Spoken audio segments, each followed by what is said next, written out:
Petrol आणि diesel दरवाढीमुळं मध्यमवर्गीयांचं सामान्य माणसाचं कंबरडं मोडलेलं आहे। एका बाजूला बेरोजगारी प्रचंड आहे या देशामध्ये आणि या चुकलेल्या परराष्ट्र धोरणामुळे आता पेट्रोल आणि डिझेलचे दर वाढलेले आहेत, गॅसचे दर वाढलेले आहेत। याच्या विरोधात कोल्हापूर जिल्हा काँग्रेसच्या वतीनं आज जिल्ह्यामध्ये सगळ्या पेट्रोल पंपावर काँग्रेसचे कार्यकर्ते लोकांना या ठिकाणी पटवून देत आहेत की भाजपचं सरकार कशा पद्धतीनं लुटमार करते।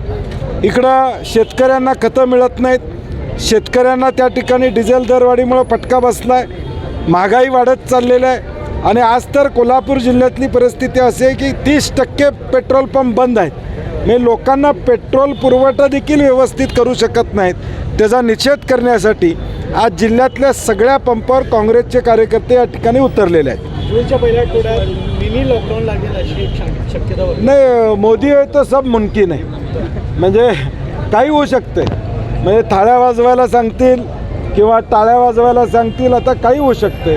त्यामुळं इकडं त्यांनी जाहीर केलं की लोकांनी प्रवास कमी करावा, पेट्रोल डिझेल कमी वापरावं, ते मात्र 10 देशाचा दौरा त्या ठिकाणी करतात। आमचं म्हणणं आहे या 10 परदेशातल्या दौऱ्यातून नेमकं भारताला काय मिळालं हे थोडं जनतेला कळालं तर बरं होईल की या आणीबाणीच्या काळामध्ये त्यांचा दौरा आणि त्या दौऱ्यातून भारताला फायदा काय झाला, भारताचा रोजगार वाढला का, भारतातली महागाई कमी होणार आहे का, परराष्ट्र धोरणाच्या माध्यमातून डिझेल पेट्रोलचे भाव कमी होणार आहेत का, हे या ठिकाणी सांगणं अपेक्षित आहे। 30% पेट्रोल पंप बंद आहेत असं दावा तुम्ही करताय, मात्र सरकारकडून सांगितलं जातं की कोणत्याही पद्धतीचा तुटवडा राज्यामध्ये नाही। सरकार खोटं बोलतं आहे। सरकारचे एक मंत्री म्हणतात 1 महिना पुरेल एवढा साठा आमच्याकडे आहे, मुख्यमंत्री म्हणतात काही काळजी करायचं कारण नाही।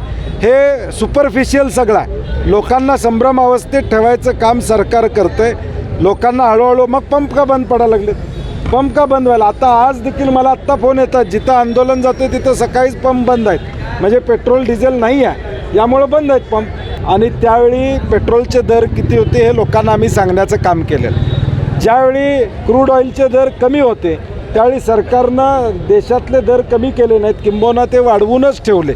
आता तुम्ही इराणच्या वॉर किंवा या लढाईमुळे हे झालं म्हणता, हे लढाईमुळं त्याला थोडा हातभार लागला असेल, परंतु तुम्ही गेल्या 5 वर्षामध्ये क्रूड ऑइलचे दर कमी होते त्यावेळी त्याचा फायदा लोकांना दिला का, तर तो दिला नाही। हे आम्ही लोकांना सांगण्याचा प्रयत्न करतो।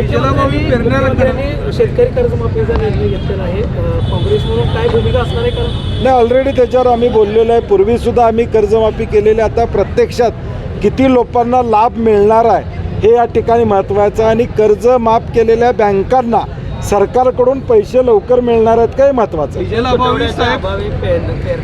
शेतकऱ्यांची मोठी नाही, मी मगाशी म्हणलं ना, मध्यमवर्गीयचं कंबरडं मोडलं आहे महागाईमुळं। आता लॉजिस्टिक म्हणजे जे माल वाहतूक व्यवस्था या देशामध्ये आहे, या पेट्रोल डिझेलमुळं त्याच्यात ब्लॅक मार्केटिंग चालू त्या ठिकाणी होईल।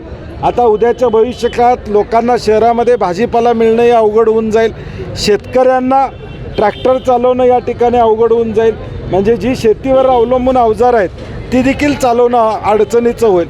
एकूण याचा परिणाम सगळ्या समाज घटकावर या ठिकाणी होणार। चॉकलेट खायची वेळ येईल लोकांना, मेलोडी चॉकलेट खायची वेळ येणार। आविष्कार इन्फ्रा तुम्हाला देत आहे विविध लोकेशन्सवर NA प्लॉट्स आणि प्राईम फ्लॅट्सचे प्रोजेक्ट्स। नंदिनी जाधव नगर, शांत निवांत कोल्हापुरात घर म्हणजेच नंदिनी जाधव नगर। मल्हार रामगिरी, तुमच्या स्वप्नातील बंगल्याची पहिली पायरी। मल्हार रामगिरी हातकणंगले। पॅनोरमा हिल्स आंबा, सह्याद्रीच्या कुशीत निसर्गाच्या सानिध्यात तुमचं स्वतःचं फार्म हाऊस।